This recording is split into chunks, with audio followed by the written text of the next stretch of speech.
Was viele gar nicht wissen ist, du hast die ersten 3 Brings-Alben produziert. Warum bist du so introvertiert und haust das nicht an die große Bin ich Glocke? introvertiert, aber warum sollte ich jetzt durch Köln rennen und sagen, hallo Jungs, ich bin's oder sowas?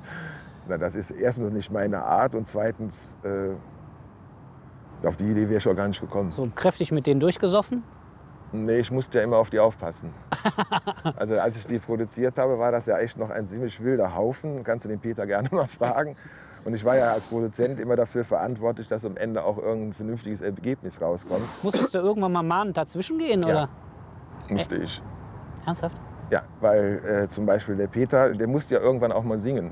Und man will ja auf der Platte das Bestmögliche herausholen, was man machen kann. Er ist ja gerade 50 geworden. Hast du mal gedacht, mein Gott, wenn er so weitermacht, erlebt er das nicht? Ganz am Anfang gab es solche Gedanken, aber ich glaube, die hatte er selber auch. Deswegen hat er auch irgendwann, dann glaube ich, zum Glück die Reißleine gezogen. Früher